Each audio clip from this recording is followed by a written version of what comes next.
अस्सलाम वालेकुम। मैं फर्स्ट ईयर के बच्चों का चैप्टर जो है एंजाइम, उसका one shot lecture third video record कर रही हूँ। इनका third one shot lecture record कर रही हूँ। इंशाल्लाह ये लास्ट होगा। तो आज हमने पढ़ना मैकेनिज्म ऑफ एंजाइमेशन, यानी कि एंजाइम क्या नाम है, कैसे एक्ट करता है। ठीक है, एंजाइम कैटलिस्ट है, बायोलॉजिकल कैटलिस्ट है, बायोकेमिकल रिएक्शंस को स्पीड अप कर। तो कर कैसे रहे, हमने उसके मैकेनिज्म को समझना, हमने किसको समझना है, उसके मैकेनिज्म को समझना है। ठीक है, अब इसके स्टेप्स होंगे। पहला स्टेप होगा बाइंडिंग। पहला स्टेप कौन सा होगा, बाइंडिंग। जब एंजाइम के ऊपर जो एक्टिव साइट होता है, एक्टिव साइट वाला जो रीजन होता है, वहाँ पर सबस्ट्रेट आकर अटैच हो जाएगा तो किसी फॉर्मेशन हो जाएगी, एंजाइम सबस्ट्रेट कॉम्प्लेक्स की फॉर्मेशन हो जाएगी। किसी फॉर्मेशन हो जाएगी, एंजाइम सबस्ट्रेट कॉम्प्लेक्स की फॉर्मेशन हो जाएगी। अब ये जो सबस्ट्रेट है ना, वो प्रोडक्ट में कन्वर्ट हो जाएगा। अब ये जो सबस्ट्रेट है वो प्रोडक्ट में कन्वर्ट हो जाएगा, तो फिर फॉर्मेशन हो जाएगी एंजाइम प्रोडक्ट कॉम्प्लेक्स की। ठीक है ना, प्रोडक्ट रिलीज हो जाएगा और एंजाइम वापसी से अपने आप को रिकवर कर लेगा। क्योंकि मैंने आपको बताया था एंजाइम क्या नाम है, एंजाइम कंज्यूम नहीं होता, एंजाइम कंज्यूम नहीं होता, रिएक्शन करवाता है, करवा के भाग जाता है। ठीक है, अच्छा भाई, क्या बताया, सबसे पहले एंजाइम पे जो एक्टिव साइट है वहाँ पे सबस्ट्रेट आकर अटैच होगा, क्या बन जाएगा, एंजाइम सबस्ट्रेट कॉम्प्लेक्स। और फिर वो क्या नाम है, सबस्ट्रेट प्रोडक्ट में कन्वर्ट हो जाएगा, तो हमारे पास क्या बन जाएगा, एंजाइम प्रोडक्ट कॉम्प्लेक्स। एंजाइम क्या नाम है अलग हो जाएगा, एंजाइम रिकवर हो जाएगा और प्रोडक्ट क्या नाम है रिलीज हो जाएगा। तो ये हमारे पास क्या नाम है, मैकेनिज्म ऑफ एन एंजाइम। तो ये क्या था हमारे पास, मैकेनिज्म ऑफ एन एंजाइम। तो हमने मैकेनिज्म ऑफ एंजाइम एक्शन पढ़ लिया। अब हम भागते हैं किसकी तरह, mode of action of enzyme. ठीक है, तो हमारे पास दो मॉडल्स हैं। ठीक है ना, मोड ऑफ एंजाइम एक्शन समझने के लिए, मोड ऑफ एंजाइम एक्शन समझने के लिए हमारे पास दो मॉडल है। एक है लॉक एंड की मॉडल, ठीक है ना, जो कि एमिल फिशर ने दिया 1898 में, सिंटेक्स बोर्ड के बच्चों के मुताबिक 1898 और फेडरल बोर्ड के मुताबिक 1894 में। लॉक एंड की मॉडल मैंने आपको क्या बताया, मोड ऑफ एंजाइम एक्शन समझने के हमारे पास दो मॉडल्स हैं। पहले का लॉक एंड की मॉडल। ठीक है, लॉक एंड की मॉडल एमिल फिशर ने दिया 1898 में। कब दिया है, 1898। और किसने दिया, एमिल फिशर ने दिया है। ठीक है ना, हम बस ये बताते हैं भाई, ताले चाबी वाला मॉडल है। कैसे आएगा, ताले चाबी वाला मॉडल है भाई। जैसे कि भाई देखो, हर चाबी, हर ताला किसी भी चाबी से नहीं खुल जाता, उसकी स्पेसिफिक चाबी होती है। बिल्कुल वैसे ही एंजाइम के पास जो एक्टिव साइट होता है, एंजाइम पे जो स्पेसिफिक रीजन होता है, which is an active site, तो एक्टिव साइट का एक स्पेसिफिक शेप होगा। ठीक है ना, specific enzyme acts on a specific substrate, यानी कि एंजाइम के ऊपर जो क्या नाम है एक्टिव साइट है, वहाँ पे क्या नाम है, वहाँ पे स्पेसिफिक सबस्ट्रेट आकर अटैच हो जाता है। ऐसा नहीं कि हर सबस्ट्रेट वहाँ पे आकर अटैच हो जाएगा। जैसे यहाँ वाला शेप देखो, तो यहाँ पे क्या नाम है, तीन सबस्ट्रेट आपको नजर आ रहा है, लेकिन ये स्क्वायर वाला भी नहीं लगेगा, सर्कल वाला भी नहीं लगेगा, बल्कि ट्राइंगल वाला लगेगा, क्योंकि उसका स्पेसिफिक शेप है। ठीक है ना, तो बिल्कुल वैसे ही क्या नाम है, जो एंजाइम है वो हर सबस्ट्रेट को अटैच नहीं करवाता, स्पेसिफिक सबस्ट्रेट को अटैच करवाता है। ठीक है ना, तो इस वाले केस में आपने लॉक किसको कंसीडर करना है, एंजाइम को। लॉक किसको कंसीडर करना है, एंजाइम को। की किसको चाबी किसको सपोज करना है, सबस्ट्रेट को। सबस्ट्रेट चाबी है। ठीक है, तो एक्टिव साइट कैसे होता है, एक्टिव साइट इस मॉडल के मुताबिक, अकॉर्डिंग टू लॉक एंड की मॉडल, एक्टिव साइट कैसे होता है बेटा, रिजिड एंड फिक्स और नॉन फ्लेक्सिबल। ठीक है ना, रिजिड होते हैं, बहुत हार्ड होते हैं, फिक्स्ड होते हैं, और नॉन फ्लेक्सिबल यानी उनमें कोई फ्लेक्सिबिलिटी नहीं होती, यानी कि वो अपने शेप को चेंज नहीं करेंगे। ठीक है ना, ओनली अलाउ स्पेसिफिक सबस्ट्रेट। ठीक है ना, एक्टिव साइट में कोई स्पेसिफिक चार्ज, सॉरी मैंने आपको क्या बताया बेटा, एक्टिव साइट कैसे होता है, rigid, fix and non flexible. Active site पे स्पेसिफिक चार्ज होता है। क्या होता है बेटा, स्पेसिफिक चार्ज होता है, और वो अलाउ करता है स्पेसिफिक सबस्ट्रेट को उसके ऊपर अटैच हो जाए। ठीक है ना, अच्छा, एंजाइम्स क्या नाम है, जो वो एंजाइम जो फॉलो करते हैं लॉक एंड की मॉडल को, उनको हम क्या बोलते हैं, नॉन रेगुलेटरी एंजाइम्स या फिर स्पेसिफिक एंजाइम्स। मैंने आपको क्या बताया, वो एंजाइम जो कि फॉलो करते हैं लॉक एंड की मॉडल को, उसको हम क्या बोलते हैं, नॉन रेगुलेटरी एंजाइम्स या फिर स्पेसिफिक एंजाइम्स। ठीक है ना, जैसे कि एग्जांपल ले लो, जैसे कि एग्जांपल आपके पास आ जाएगी किसके, सक्रेज की, माल्टेज की और यूडीएस की। सक्रेज वो एंजाइम है जो कि क्या नाम, सक्रोज को डाइजेस्ट करवाता है। ठीक है ना, माल्टेज वो एंजाइम है जो कि माल्टोज को, और यूडीएस वो एंजाइम है जो कि यूरिया को डाइजेस्ट करवाने में हेल्प करता है। बात समझ में आ गई। अच्छा, उसके बाद हमारे पास दूसरा मॉडल है mode of action of enzyme को समझने के लिए, जो कि है इंड्यूस फीड मॉडल। जो किसने प्रपोज किया, डैनियल कॉशलैंड ने। किसने, डैनियल कॉशलैंड ने 1959 में। ठीक है, वो क्या नाम है, वो हमारे पास कब प्रपोज हुआ था भाई, वो हमारे पास प्रपोज हुआ था 1898 में। कब हुआ था, 1898 में। 1898 में हुआ था, और ये कब हुआ, 1959 में। ये कब हुआ, 1959 में। वो 1898 में हुआ था, और ये 1959 में किसने, डैनियल कॉशलैंड ने दिया। ठीक है, डैनियल कॉशलैंड ने दिया है। ठीक है, उनके मुताबिक क्या है, आपको यहाँ पिक्चर्स नज़र आ रही है, पिक्चर नज़र आ रही है, क्या बता रहा है पिक्चर भाई, सबस्ट्रेट जैसे सबस्ट्रेट एंजाइम की एक्टिव साइट पर आकर लगता है, जैसे ही सबस्ट्रेट एंजाइम की एक्टिव साइट पर लगता है, induce change in active site of enzyme, यानी इस मॉडल के मुताबिक इंड्यूस मतलब प्रोड्यूस। जैसे ही एक एंजाइम है, एंजाइम के ऊपर एक सबस्ट्रेट आकर अटैच हुआ। ठीक है, एंजाइम है उसके एक्टिव साइट पर आकर सबस्ट्रेट आकर अटैच हुआ, जैसे ही सबस्ट्रेट आकर अटैच होगा तो इंड्यूस यानी प्रोड्यूस होगा चेंज। कहाँ पर चेंज प्रोड्यूस होगा, active site of enzyme, enzyme की एक्टिव साइट पर चेंज प्रोड्यूस होगा इस मॉडल के मुताबिक। उस मॉडल के मुताबिक जो क्या नाम है एक्टिव साइट है वो रिजिड था, फिक्स था, नॉन फ्लेक्सिबल था। ठीक है ना, और क्या नाम है, वो उसका स्पेसिफिक चार्ज है। ठीक है ना, सही है। इस मॉडल के मुताबिक एक्टिव साइड नॉन रिजिड होंगे, नॉन फिक्स्ड होंगे और फ्लेक्सिबल होंगे। इस मॉडल के मुताबिक ये जो क्या नाम है आपके पास एक्टिव साइड है वो रिजिड नहीं है, वो रिजिड है, सॉरी नॉन रिजिड। ठीक है ना, और क्या नाम है, नॉट फिक्स और फ्लेक्सिबल है। ठीक है, अच्छा भाई, उसके बाद क्या नाम है, मैंने आपको क्या बताया, मैंने बताया active site change according to substrate, मतलब जो आपका एक्टिव साइड है ना अकॉर्डिंग टू सबस्ट्रेट चेंज होगा, यानी कि इसका vice versa. English fit model जो कि डैनियल कॉशलैंड ने दिया 1959 में, वो ये बोलता है भाई, जैसे ही एंजाइम की एक्टिव साइड सबस्ट्रेट का अटैच होगा तो क्या होगा, चेंज प्रोड्यूस होगा। कहाँ पे, एक्टिव साइड पे चेंज प्रोड्यूस होगा, क्योंकि एक्टिव साइड इस मॉडल के मुताबिक फ्लेक्सिबल है, फिक्स नहीं है, रिजिड नहीं है। ठीक है ना, हार्ड नहीं है, और उसमें चेंज प्रोड्यूस होंगे अकॉर्डिंग टू द सबस्ट्रेट। जो सबस्ट्रेट आकर अटैच हो रहा है उसके मुताबिक क्या नाम है, चेंज क्या नाम है प्रोड्यूस सही है ना बात समझ में। भाई वो एंजाइम जो कि फॉलो करते हैं इंड्यूस फीड मॉडल को, IFM का मतलब क्या है इंड्यूस फीड मॉडल, तो उनको बोलते हैं रेगुलेटरी एंजाइम, यहाँ पे नॉन स्पेसिफिक एंजाइम्स, ठीक है ना। इनको हम क्या बोलते हैं रेगुलेटरी एंजाइम्स, यहाँ पे नॉन स्पेसिफिक एंजाइम्स, और उनको हम क्या बोलते हैं, उनको हम बोलते हैं नॉन रेगुलेटरी एंजाइम्स, उनको हम क्या बोल लेते हैं, इनको हम बोलते हैं नॉन रेगुलेटरी एंजाइम या फिर स्पेसिफिक एंजाइम्स, तो उसको हम क्या बोलते हैं, उसको बोलते हैं रेगुलेटरी एंजाइम्स और नॉन स्पेसिफिक एंजाइम्स, ठीक है। ये बात आपको सही समझ में आ गई, नॉन स्पेसिफिक एंजाइम्स। अच्छा भाई उसके बाद एग्जाम्पल ले लो हेक्सोकाइनेज। हेक्सोकाइनेज का दूसरा नाम है ग्लाइकोलाइसिस, ठीक है ना। सॉरी हेक्सोकाइनेज एक एंजाइम है जो ग्लाइकोलाइसिस के प्रोसेस में यूज़ होता है। ग्लाइकोलाइसिस आप लोगों ने बायोएनर्जेटिक के चैप्टर में पढ़ लिया होगा। ग्लाइकोलाइसिस क्या होता है, ग्लाइको मीन्स ग्लूकोज और लाइसिस का मतलब होता है ब्रेकडाउन। तो भाई एक ऐसा प्रोसेस जिसमें ग्लूकोज का ब्रेकडाउन होता है उसको बोलते हैं ग्लाइकोलाइसिस, ठीक है, जो कि बेसिकली एरोबिक और एनारोबिक रेस्पिरेशन का पहला स्टेप होता है, ठीक है, जिसमें ग्लूकोज के मॉलिक्यूल को तोड़ते हैं दो मॉलिक्यूल ऑफ पायरोवेट में। पायरोवेट क्या होता है 3 कार्बन वाला मॉलिक्यूल होता है, ठीक है। तो हेक्सोकाइनेज वो एंजाइम है जो एग्जाम्पल है किसके, रेगुलेटरी एंजाइम की या फिर नॉन स्पेसिफिक एंजाइम की। और दूसरा एक और एंजाइम है जिसका नाम है कार्बनिक एनहाइड्रेस। क्या नाम है, कार्बनिक एनहाइड्रेस, जो कि क्या नाम है फॉर्मेशन ऑफ ऑक्सी हीमोग्लोबिन करवाता है। ऑक्सी हीमोग्लोबिन क्या होता है आपको पता है, जब एक हीमोग्लोबिन का मॉलिक्यूल ऑक्सीजन के साथ बाइंड होता है तो वो क्या बन जाता है, ऑक्सी हीमोग्लोबिन बन जाता है। तो ये जो कार्बनिक एनहाइड्रेस होता है, कार्बनिक एनहाइड्रेस एंजाइम वो एंजाइम होता है जो क्या नाम है फॉर्मेशन ऑफ ऑक्सी हीमोग्लोबिन करवाता है, ठीक है।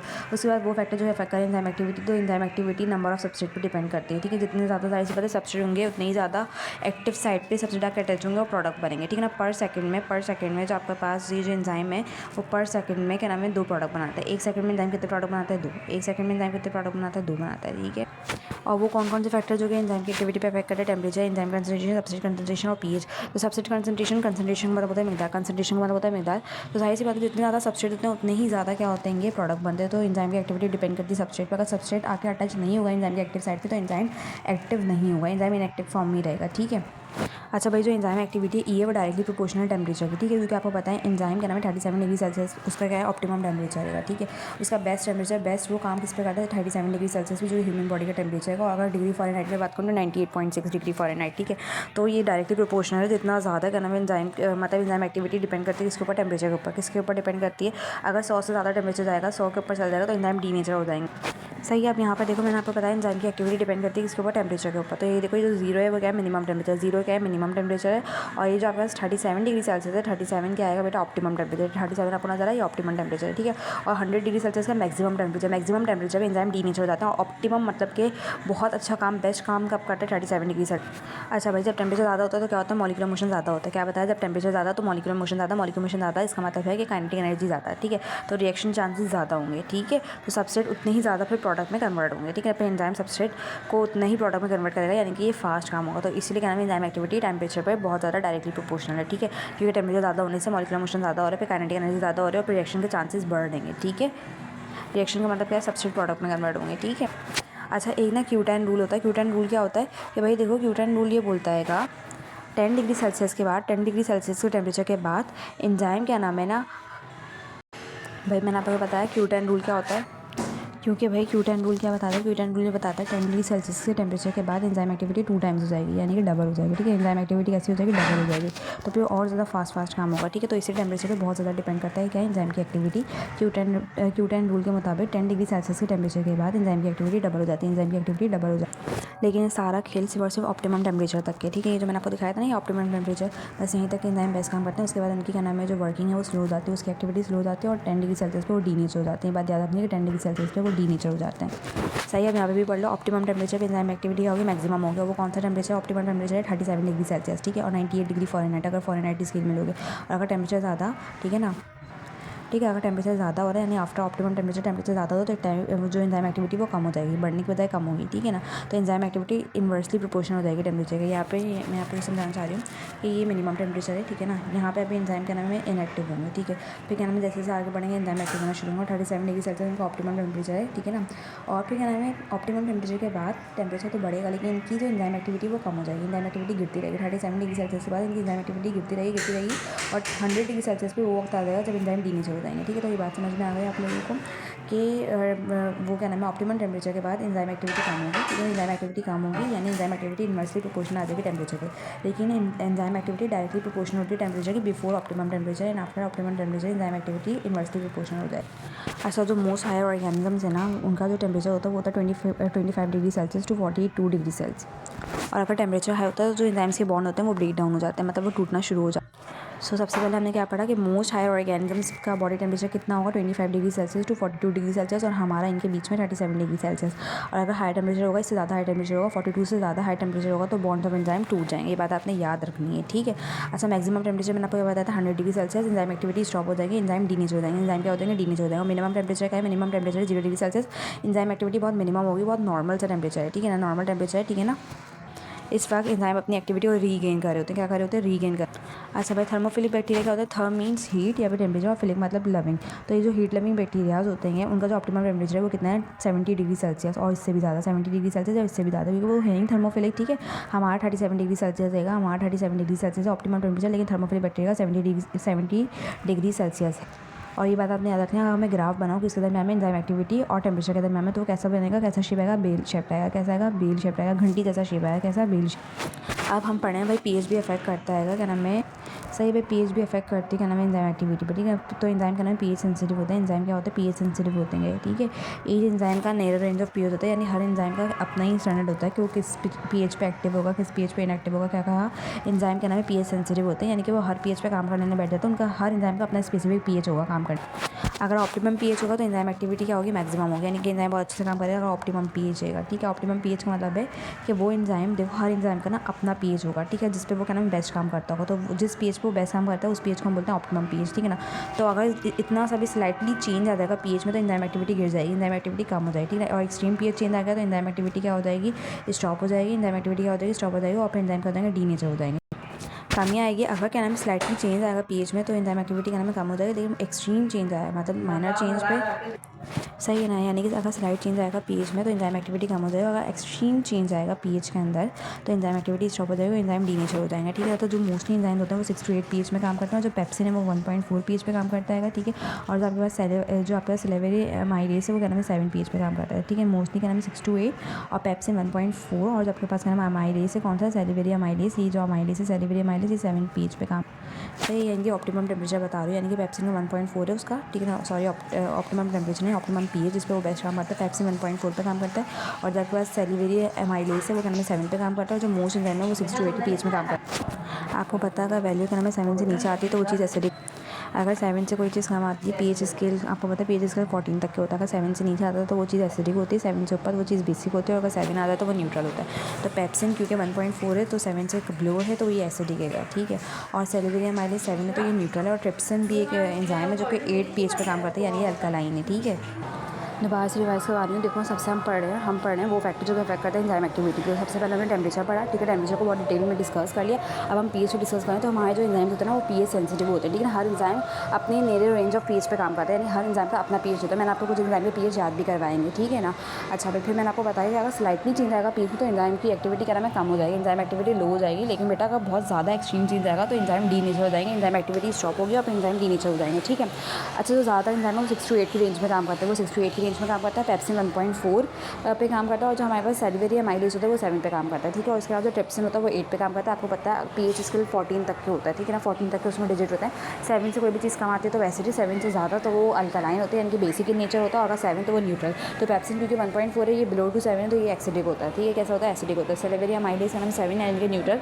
ट्रिप्सिन 8 पे होता है तो वो अल्कालाइन है। और अगर सपोज करो अगर ट्रिप्सिन को मैंने पीएच प्रोवाइड किया 2 पीएच प्रोवाइड किया तो वो जब तक इनएक्टिव रहेगा, जब तक 8 नहीं आ जाएगा, जब तक 8 पीएच नहीं आ जाएगा, जब तक 8 पीएच रीच नहीं कर जाएगा, तब तक क्या नाम है ट्रिप्सिन हमारा एक्टिव नहीं होगा, ठीक है।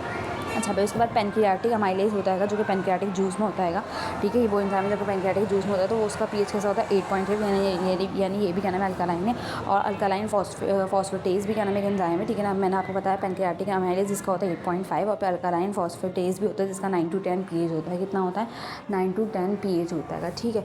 अच्छा भाई, उसके बाद क्या नाम है हमारे पास आ जाता है पपेन, जो कि क्या नाम है एंजाइम है पपाया में एक एंजाइम पाया जाता है जिसको हम बोलते हैं पपेन, जो कि एसिडिक और बेसिक दोनों होते हैं, यानी 5 to 8 की रेंज में काम करता है। कभी 6 पे काम करेगा, कभी 7 पे। तो ये एसिडिक और बेसिक दोनों होता है पपेन एंजाइम। सो आपके पास क्या नाम है एमसीक्यू आ सकता है कभी पेपर में कि वो कौन सा एंजाइम है जो कि एसिडिक भी नहीं और बेसिक भी, तो वो पपेन एंजाइम है जो कि पपाया में पाया जाता है, ठीक है ना।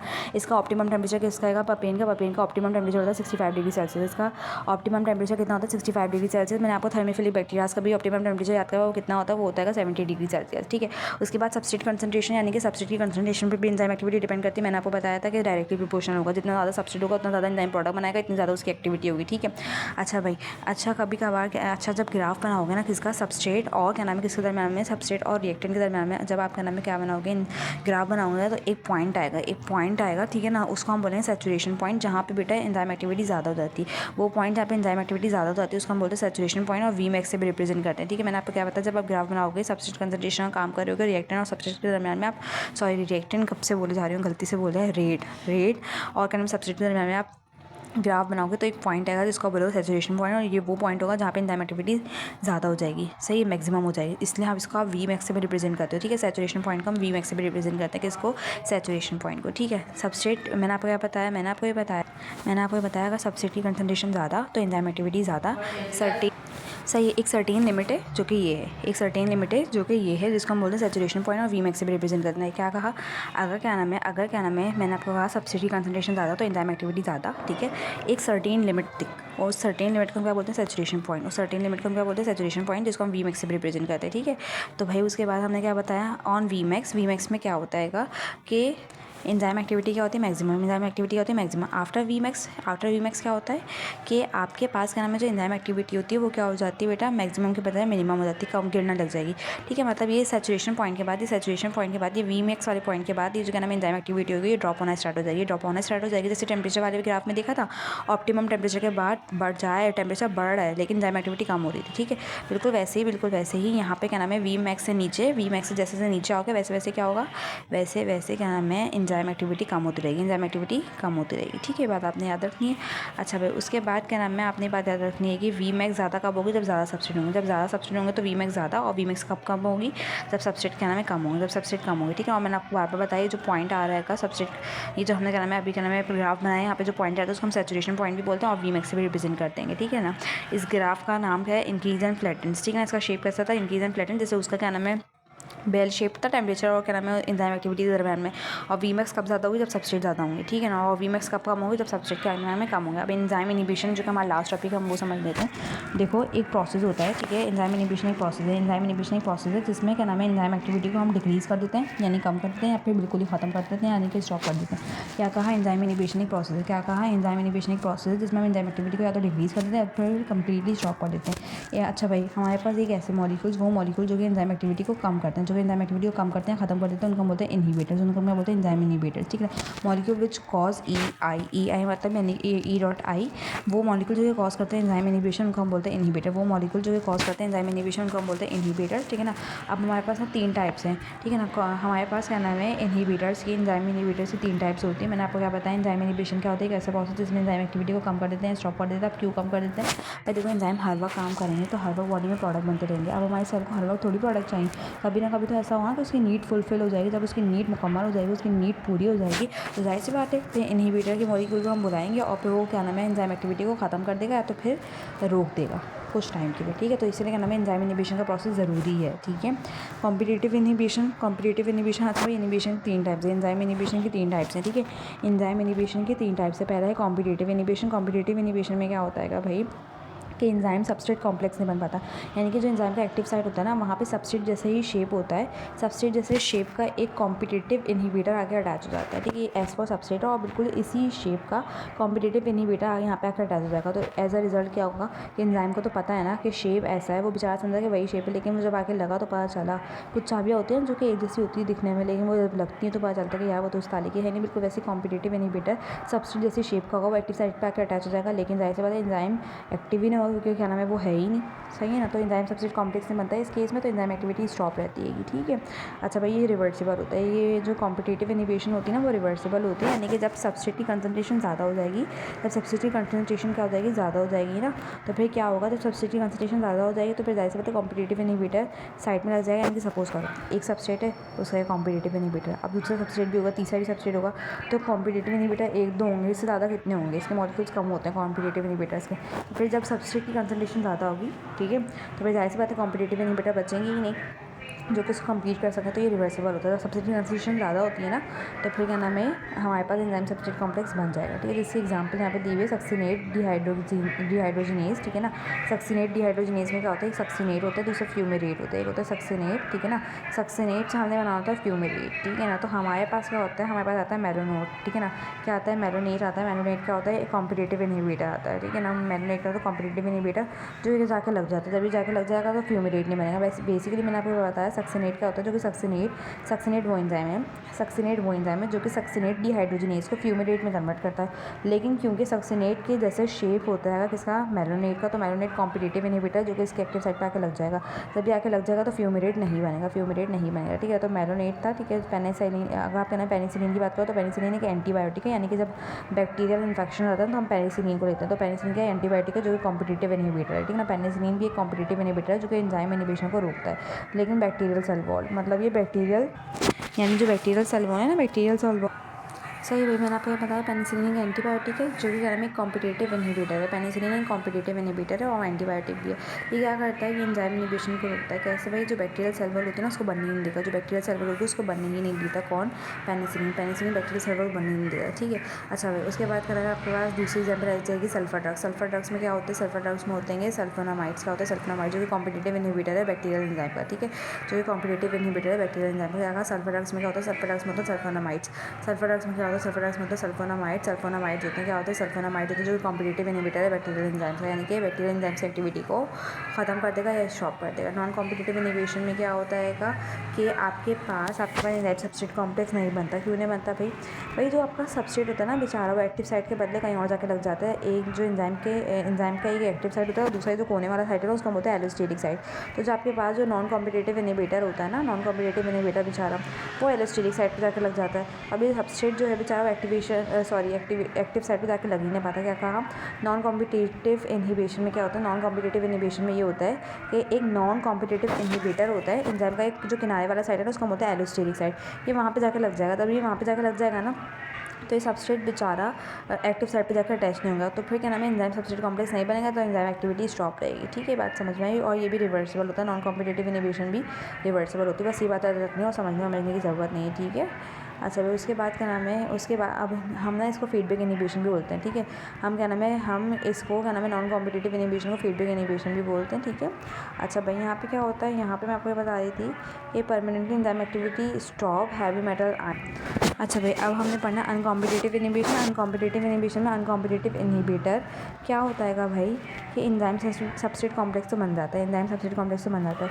लेकिन यहाँ होता क्या है कि अनकॉम्पिटिटिव इनहिबिशन में सब्स्ट्रेट भी आके अटैच हो जाएगा और अनकॉम्पिटिटिव इनहिबिटर भी आके अटैच हो जाएंगे। अब एंजाइम सब्स्ट्रेट कॉम्प्लेक्स तो बन जाता है, लेकिन ये जो नीचे का नाम है अनकॉम्पिटिटिव इनहिबिटर लगा ना, इस बेचारे सब्स्ट्रेट को प्रोडक्ट में कन्वर्ट नहीं होने देगा, तो फिर प्रोडक्ट कॉम्प्लेक्स नहीं बनेगा, एंजाइम प्रोडक्ट कॉम्प्लेक्स नहीं बनता। रिएक्शन टू और मोर सब्स्ट्रेट। ठीक है, अगर दो या दो से ज़्यादा सब्स्ट्रेट होंगे तो फिर रिएक्शन हो सकता है, माइट भी हो सकता है। ठीक है, तो जाहिर सी बात है फिर अनकॉम्पिटिटिव इनहिबिटर एक सब्स्ट्रेट को तो रोक देंगे प्रोडक्ट में कन्वर्ट होने से, लेकिन अगर दूसरा सब्स्ट्रेट होगा तो उसको प्रोडक्ट में कन्वर्ट होने देंगे। ठीक है, तो बात समझ। अच्छा भाई सिग्निफिकेंस क्या है भाई, सिग्निफिकेंस ये है बायोलॉजिकल कंट्रोल। ठीक है ना, लिविंग सिस्टम में कंट्रोल रहता है फीडबैक इनहिबिशन के जरिए। ठीक है, प्रोडक्ट की कंसंट्रेशन मेंटेन की, ड्रग्स डिस्कवरी जैसे सल्फर ड्रग्स हो गया, पेनिसिलिन हो गया, तो हम ये सारे जो ड्रग्स है ये भी क्या नाम है हम बनाए, सल्फर ड्रग्स में भी क्या नाम है एंजाइम होता है। ठीक है, और पेनिसिलिन एक एंटीबायोटिक है और सल्फर ड्रग्स भी क्या नाम है। तो बेसिकली मैं आपको ये बता रही हूँ इसका सिग्निफिकेंस क्या है, इनहिबिशन का सिग्निफिकेंस ये बायोलॉजिकल कंट्रोल रहता है, फीडबैक इनहिबिशन के जरिए प्रोडक्ट्स की कंसंट्रेशन को मेंटेन रखा जाता है और ड्रग्स को भी हम डिस्कवर करें, जैसे कि सल्फर ड्रग को डिस्कवर किया है। ठीक है, एंजाइम इनहिबिशन के प्रोसेस के जरिए हमने सल्फर ड्रग्स को डिस्कवर किया और पेनिसिलिन के एंटीबायोटिक। तो बच्चों दैट्स ऑल फॉर टुडे। आज फाइनली फर्स्ट ईयर वाले बच्चों का चैप्टर कंप्लीट हो गया। ठीक है, और मैंने यहाँ से स्टार्ट किया था आज का लेक्चर। मैंने कहाँ से स्टार्ट किया था बच्चों, आज का लेक्चर मैंने स्टार्ट किया था यहाँ से, टेम्परेचर वाले से स्टार्ट किया था। ठीक है, टेम्परेचर वाले से स्टार्ट किया था कि टेम्परेचर क्या होता है, डायरेक्टली प्रोपोर्शनल होता है एंजाइम एक्टिविटी का।